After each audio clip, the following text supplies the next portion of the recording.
تو شاعر کی اس نظم میں یہ مراد ہے کہ دیکھیں خاک اور دھول اتنی اڑتی ہے اور جیسے کہ معلوم ہی نہیں ہوتا کہ یہ گلی کس طرف کو مڑتی ہے۔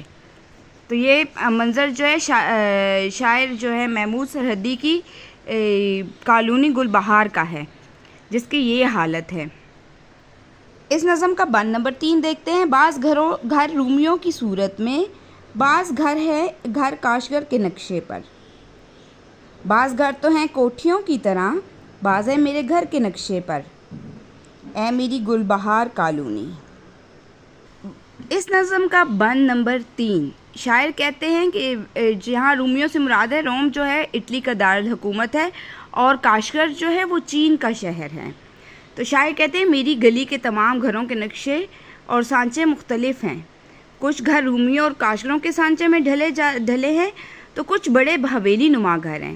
کچھ گھر بالکل شاعر کے گھر کی طرح ہیں۔ الغرض شاعر بتانا چاہ رہے ہیں کہ ایک منظم کالونی میں تمام گھر ایک جیسے دکھائی دیتے ہیں، یعنی کہ جو ایک منظم کالونی ہوتی ہے باقاعدہ، اس کے تو تمام گھر ایک جیسے ہوتے ہیں، لیکن میری گلی میں تمام گھر ایک جیسے نہیں ہیں۔ کچھ تو گھر ایسے ہیں جو رومیوں کے گھر کی طرح ہیں اور کچھ جو ہے وہ کاشگروں کے سانچے میں ڈھلے ہوئے ہیں، یعنی کہ جیسے کہ اوپر آپ کو بتایا جا چکا ہے کہ کاشگر چین کا شہر ہے اور جو روم ہے وہ اٹلی کا دارالحکومت ہے۔ تو مراد یہ ہے کہ میری کالونی جو ہے وہ منظم نہیں ہے، یہاں جس کا دل چاہے اس نے اپنی مرضی سے کہیں آگے اور کہیں پیچھے گلی میں اپنا گھر بنا لیا ہے، یعنی گھروں کی کوئی ترتیب نہیں ہے، تمام گھر مختلف نقشوں پر تعمیر ہوئے ہیں، ایک ہی کالونی کے گھروں کی صورت اور طرز تعمیر جو ہے وہ مختلف ہے۔ بند نمبر 4 کا جائزہ لیتے ہیں۔ دیکھتے ہی نہیں کبھی بالکل اور کبھی تابہ دیر دیکھتا ہے، اپنی تقدیر دے کر اکثر تیری گلیوں کے پھیر دیکھتا ہے، اے میری گل بہار کالونی۔ اس بند میں شاعر اپنی گل بہار کالونی پر طنز و مزاح کرتے ہوئے کہتے ہیں کہ کبھی تو میری کالونی صاف ستھری نظر آتی ہے اور یہاں ہر شے اجلی نظر آتی ہے، لیکن کبھی کبھار ہماری گلی کی حالت بے حد خراب ہوتی ہے، دھول مٹی کی وجہ سے کچھ دکھائی نہیں دیتا۔ یہ رد و بدل کا بالکل میری قسمت کی طرح ہے، جو کبھی تو بہت اچھی ہو جاتی ہے لیکن کبھی بے حد بری ہوتی ہے۔ الغرض گل بہار کالونی میں اس قدر موڑ ہیں جو بالکل شاعر کی قسمت کی طرح ہیں، جو قدم قدم پر بدلتے رہتے ہیں۔ تو یہ سب جو ہے شاعر نے مزاحیہ انداز میں بیان کیا، یعنی کہ گلی کی حالت بے حد خراب ہے، ایک تو دھول مٹی سے کچھ دکھائی نہیں دیتا اور دوسری جو حالت ہے بالکل میری قسمت کی طرح ہے، جو کبھی بھی تو بہت اچھی ہو جاتی ہے لیکن کبھی جو ہے بے حد بری ہو جاتی ہے، اور یہی گل بہار کالونی کا منظر ہے۔ جماعت داہم کی آخری غزل جو ہے غزل نمبر 8 نظم نمبر 8 گل بہار کالونی، اس کا 5واں بند دیکھتے ہیں۔ تجھ میں وہ گندا نالا بہتا ہے، مچھروں کا جو راجدھانی ہے، تیری دوری کو دیکھتا ہوں میں، تو پشاور کا کالا پانی ہے، اے میری گل بہار کالونی۔ تو عزیز طالبہ و طالبات، اس بند میں شاعر نے اپنی گل بہار کالونی جو پشاور میں واقع ہے کا نقشہ طنزیہ مزاح کی صورت میں بیان کیا ہے۔ وہ کہتے ہیں کہ ہماری گل بہار کالونی میں جو نالیاں ہیں وہ بدبودار اور گند سے بھری پڑی ہیں، تجھ میں وہ گندا نالا بہتا ہے، یعنی جس کی وجہ سے یہ مچھروں کی آماجگاہ بن چکی ہے، یہاں کثرت سے مچھر پائے جاتے ہیں اور یہاں ہر وقت کیڑوں مکوڑوں کی چہل پہل رہتی ہے، گویا وہ بھی اس کالونی کے حاکم ہیں، یعنی کہ مچھروں کی راجدھانی ہے، یعنی کہ مچھر جو ہے وہ حاکم ہیں، یعنی انہی کی یہاں حکومت ہے۔ گندگی کی وجہ سے نالوں کا پانی کالا ہو چکا ہے۔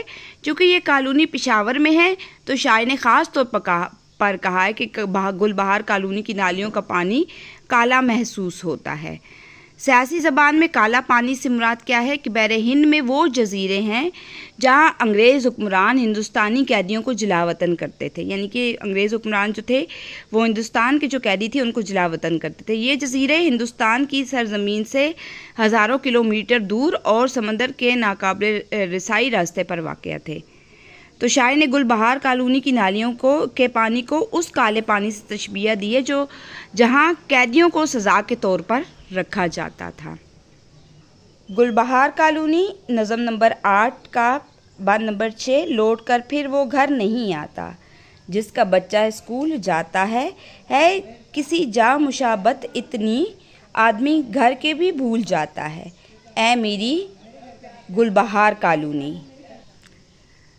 اس بند میں مرزا محمود سرحدی کہتے ہیں کہ گلبہار کالونی ایک جیسی بہت سی گلیاں ہیں جہاں بھول بھلائیاں لگتی ہے۔ بچے جب اسکول سے گھر واپس آتے ہیں تو وہ اپنی ہی گلی کو بھول جاتے ہیں کیونکہ سب گلیاں ایک جیسی نظر آتی ہیں۔ اس طرح شاعر نے طنز و مزاح کرتے ہوئے کہا ہے کہ بچے تو بھول ہی جاتے ہیں لیکن بڑے بھی اس کالونی میں آ کر اپنی گلی بھول جاتے ہیں کیونکہ یہ سب ایک جیسی ہیں اور ان میں بہت موڑ اور پھیر ہیں جس کی وجہ سے آدمی اپنا گھر تلاش نہیں کر پاتا۔ شاعر نے تنقید کے ساتھ طنزیہ و مزاح کا انداز اختیار کیا ہے۔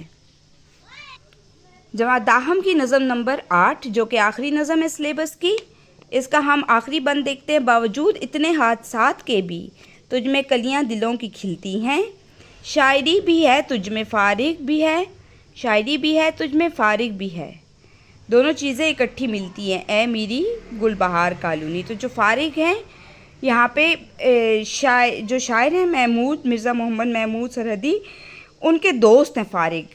یہاں پہ یہ ایک جو دیکھ رہے ہیں آپ نشان، یہ ویسے تخلص جو شاعر اپنا یوز کرتے ہیں، استعمال کرتے ہیں، اس کے اوپر یہ ہوتا ہے۔ اور یہاں پر شاعر تو ویسے اس نظم کے مرزا محمود سرحدی ہے لیکن یہاں انہوں نے اپنے دوست فارغ کا ذکر کیا ہے۔ گلبہار کالونی نظم کا آخری بند، اس کی تشریح دیکھتے ہیں۔ شاعر کہتے ہیں کہ اگرچہ میری گلی اور کالونی میں بھی بہت سے نقص اور خرابیاں ہیں لیکن اپنا دیس دل و جان سے پیارا ہوتا ہے۔ یہاں پر شاعر کیا کہتے ہیں، آپ نے کالونی کی تھوڑی سی برائیاں طنز و مزاح کرتے ہوئے پھر بھی کہتے ہیں کہ بے شک جیسی بھی گلی ہے، بہت سے نقص اور خرابیاں ہیں لیکن اپنا دیس تو دل و جان سے سب کو پیارا ہوتا ہے۔ تو وہ بیان کرتے ہیں کہ یہاں بھی بہت سے حادثے پیش آئے، اس جگہ بری حالت سے بھی گزرے لیکن یہاں کے لوگ اور اس جگہ کا ایک الگ سکون ہے کیونکہ یہاں کے مکین دل کے بے حد اچھے اور پرخلوص بھی ہیں۔ یہاں پر رہنے والے لوگ ہمیشہ مل کر بہت خوش رہتے ہیں اور پھر اس گلی میں شاعری کرنے کا اپنا ہی مزہ ہے۔ اس گلی میں دلی سکون کے ساتھ شاعری کا لطف بھی الگ ہے۔ تو میری گلبہار کالونی کی تمام تر نقائص کے باوجود وہ کہتے ہیں کہ مجھے بے حد عزیز ہے اور یہ طنز و مزاح صرف اس کی بہتری کی خاطر ہی ہے، یعنی کہ کیا پتہ جو مکین جو ہے اس گلی کے وہ بیدار ہو جائیں اور اس کو سنوارنے میں اپنا اہم کردار ادا کریں۔ تو اس نظم کے آخری بند میں مرزا محمد محمود نے اپنے دوست فارغ بخاری کا ذکر کیا ہے۔ فارغ بخاری کا اصل نام سید میر احمد شاہ تھا۔ فارغ بخاری ہند کو پشتو اور اردو زبان کے جو ہیں ممتاز شاعر، نقاد اور محقق اور صحافی تھے۔ ابتدا ہی سے ادب کی ترقی پسند تحریک سے وابستہ رہے۔ اس سلسلے میں انہوں نے قید و بند کی صعوبتیں برداشت کی تھیں اور جو ہے انہوں نے اس وقت میں بھی اپنے جو ان کا شاعری کا موضوع تھا، نظموں کا تھا، صحافت میں تھے، وہ لکھتے رہے اور وہ اس پر کام کرتے رہے۔ تو یہ تھی ہماری جماعت داہم کی نظم نمبر 8 جو کہ آخری نظم ہے، اس کی تشریح۔ اب ہم اس کی مشق دیکھتے ہیں۔